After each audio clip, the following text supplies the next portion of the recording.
The Obsidian Arena of the Vaelen Hegemony rose like a jagged crown of dark basalt against a crimson sky.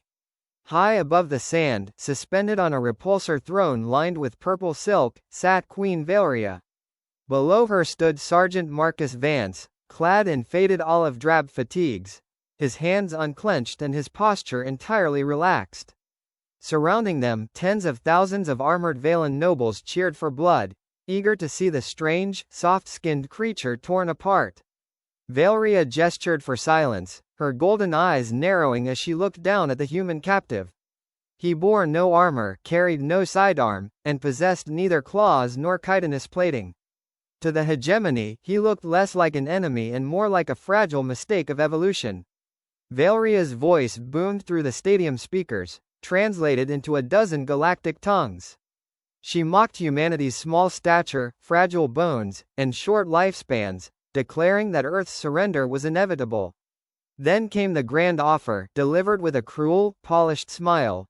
If the human could survive a single round against Gorath, the hegemony's supreme arena champion, his personal freedom would be granted.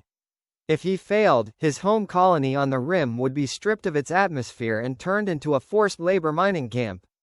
The crowd roared in approval, expecting the prisoner to weep, beg for mercy, or fall to his knees in panic.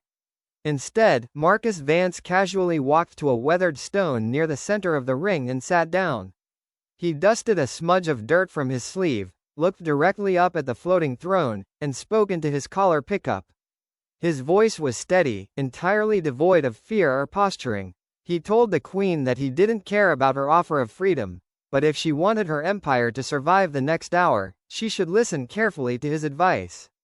A wave of stunned silence rippled through the grandstands before exploding into mocking laughter.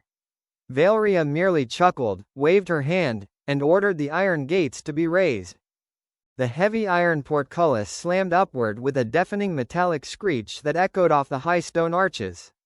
Out of the darkness surged Gorath, a 10-foot-tall bioengineered apex predator covered in overlapping gray plates and sporting 4 massive, scythe-like appendages. The beast roared, a guttural sound that shook the sand beneath Marcus's boots and sent vibration humming through the arena floor. The crowd stood as one, waiting for the instantaneous slaughter of the soft-skinned Terran. Gorath sprinted across the arena, kicking up clouds of pale dust as it closed the distance in mere seconds. Marcus did not draw a weapon, nor did he panic or freeze. The instant the beast lunged, Marcus sidestepped with effortless, practiced precision, letting the monster's momentum carry it past him. Gorath crashed heavily into the outer basalt wall, shattering stone and sending debris flying into the lower seats. Marcus casually straightened his collar and took 2 calm steps to the right, keeping his center of gravity low and his breathing steady.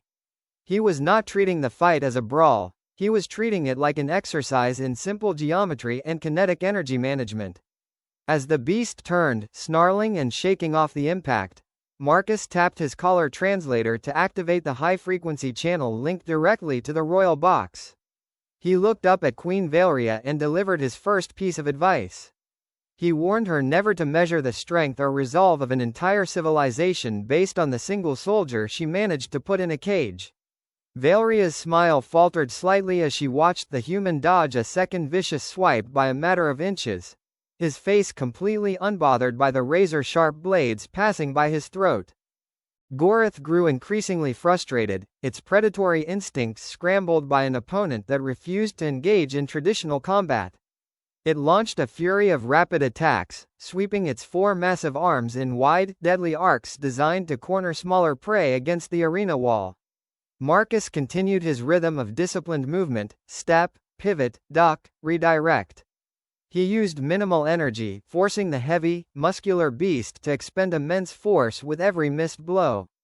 The pale sand of the pit became churned up with deep gouges as Gorath tried desperately to land a single crushing blow. The crowd's laughter had died down, replaced by a tense, nervous murmur that rustled through the stadium seats. Vaelria leaned forward on her throne, her fingers gripping the polished armrests as she analyzed the human's movements. He wasn't using magic, secret technology, or raw power, yet he remained entirely untouched. Marcus raised his head once more toward the royal dais, his voice calm and clear over the comm system. He offered his second piece of advice. When an outer human colony surrenders without firing a single orbital defense grid, a smart conqueror should stop and ask why. The statement hung in the air, heavy and ominous, casting a chill over the assembled nobility. Vaelria glanced toward her chief intelligence officer standing nearby, but the officer merely shook his head, offering no explanation for the human's cryptic warning. Down in the pit, Gorath swung violently once more, but its movements were growing noticeably sluggish. The beast was heavy, designed for short, brutal bursts of overwhelming violence, not an extended game of endurance against a target that refused to stay still. Marcus watched the creature's heavy breathing, waiting patiently for the exact moment to strike. Seeing his opponent overextend on a heavy downward strike, Marcus finally made his move. He stepped inside the reach of Gorath's forward limbs, caught the trailing end of the heavy iron restraint chain still attached to the beast's collar, and wrapped it around the creature's forward ankle. With a sharp twist of leverage using the monster's own forward momentum, Marcus pulled tight. The 10-foot nightmare tripped, lost its footing completely, and crashed face first into the packed dirt with a thunderous impact that echoed throughout the Colosseum. The beast lay dazed, gasping for air as the dust settled around its massive frame. Marcus walked over slowly, picked up a jagged piece of broken stone from the shattered wall, and stood directly over Gorath's exposed throat. A single thrust would end the legendary champion's 50-year undefeated streak in the arena. The entire stadium held its breath, thousands of eyes locked on the human soldier standing victorious above the fallen apex predator. Vaelria stood up from her throne, her jaw set, waiting to witness the bloody execution. Instead of striking, Marcus dropped the sharp stone onto the sand and stepped backward, putting distance between himself and the recovering beast. He raised his hands slightly to show they were empty, allowing Gorath to drag itself back into a defensive posture without further harm. Silence fell over the arena, absolute and suffocating. Marcus had won the fight under every rule of the hegemony, yet he had deliberately chosen mercy over a kill, completely subverting the brutal traditions of the Vaelen Empire. Queen Vaelria's face flushed with anger as she stared down at the arena floor. The spectacle she had planned to demonstrate Vaelen's superiority had collapsed into a display of human dominance and restraint. She activated her throne's primary amplification system, her voice thundering across the stadium. She acknowledged that he had earned his freedom according to the rules of the arena, but demanded to know the meaning behind his arrogant warnings. She demanded he explain what threat a defeated, fragile species could possibly pose to her grand empire. Marcus did not answer immediately. He reached down to his wrist and pressed a small, recessed button on his tactical display unit. A tiny indicator light shifted from pulsing red to a solid, vibrant green.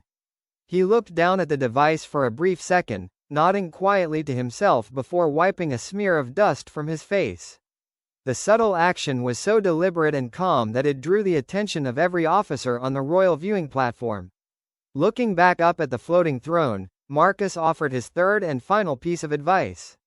He advised her that whenever her forces capture a human soldier on the frontier, they should always pay close attention to what that soldier was building right before he was dragged away in chains. Vaelria's eyes narrowed in confusion, her mind racing to connect his words with the tactical reports from the frontier. A cold knot of apprehension began to form in the pit of her stomach. Vaelria immediately turned toward her high commander, demanding a full breakdown of the prisoner's record and original assignment. The officer frantically pulled up the captured data slates, his hands trembling as he scrolled through the translated military files. Marcus Vance was not an infantry rifleman, nor was he a planetary defense guard. He was a master specialist within the United Earth Fleet's Deep Space Engineering Corps, assigned to small, forward-deployed logistics teams operating on the galactic rim. The realization hit the High Commander like a physical strike. Earth's colony on the border hadn't surrendered because they were terrified of the Vaelen war fleet. They had offered no resistance because their entire purpose was to distract the hegemony's vanguard while Marcus and his crew completed a secret, high-priority construction project deep within the planet's mountain ranges. They weren't building defensive bunkers or planetary shields. They were deploying an advanced hypermass subspace anchor. Down in the sand, Marcus stood with his arms crossed, watching the panic unfold on the royal platform. He explained over the open frequency that a hypermass anchor functions like a lighthouse in the dark ocean of jump space. Once activated, it bypasses planetary jammer grids, structural shields, and early warning sensors, giving deep space vessels an exact, pinpoint coordinate to drop out of warp directly inside a world's lower atmosphere. Marcus hadn't been a helpless prisoner waiting for execution. He had voluntarily stepped onto their transport ship to serve as the beacon's internal calibration unit. Before the Queen could scream an order to engage the planetary defense network, the sky above the arena shattered. The crimson clouds tore open as a massive localized spatial rupture expanded directly over the hegemony's capital city. The atmospheric pressure plummeted, sending violent gusts of wind howling through the arena, snapping banners and forcing the crowd to cover their eyes. The dark basalt walls groaned under the sudden gravitational displacement as reality itself seemed to warp around the planet.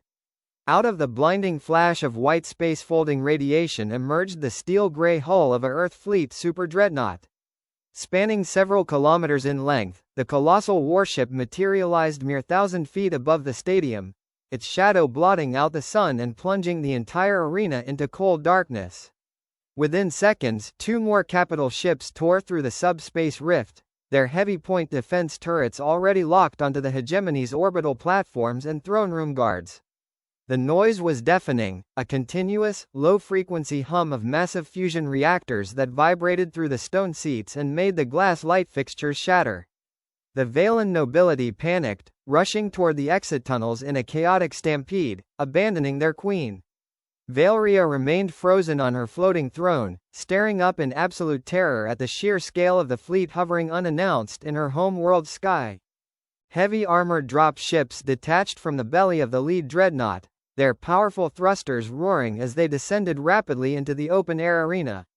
They touched down on the sand in a tactical formation, kicking up massive clouds of pale dust that obscured the lower walls. The side hatches hissed open, and squads of fully armored Terran Marines spilled out, their heavy kinetic rifles raised, establishing a secure perimeter around their engineer in a matter of seconds. The squad leader stepped forward, his heavy power armor clanking against the arena floor, and offered a crisp salute to the unarmed sergeant. Marcus returned the salute casually, brushing off the last bits of dirt from his uniform as if he had just finished an ordinary day of work.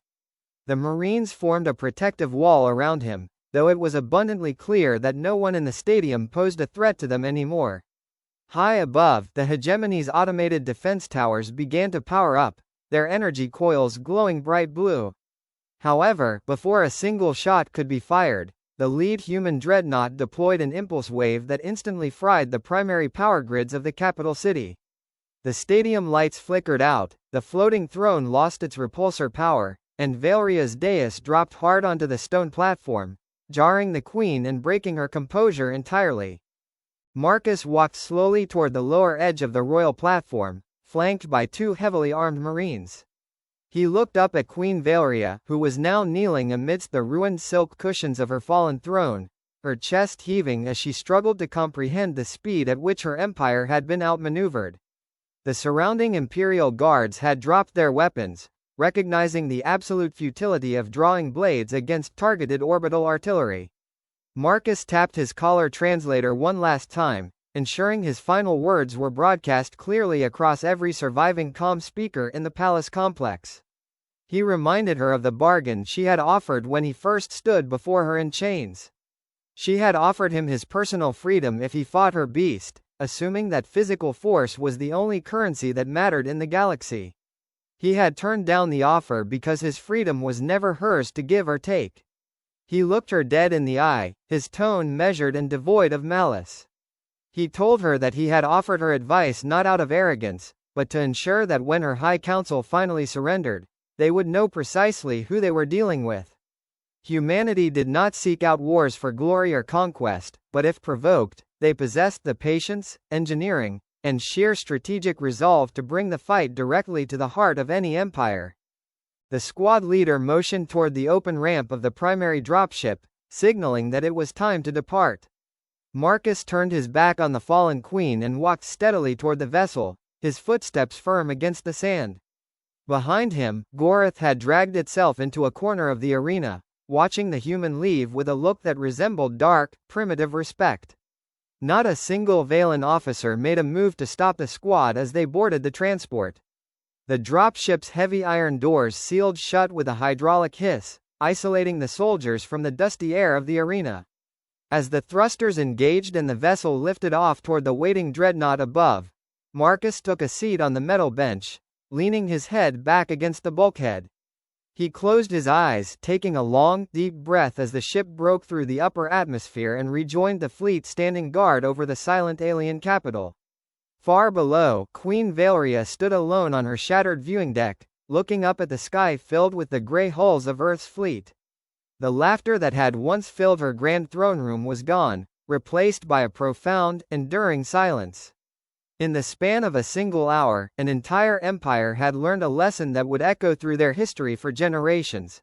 Humanity's true strength was never hidden in their muscles or armor, but in the unstoppable mind of the ordinary soldier. If you like the video, make sure to like and subscribe my channel.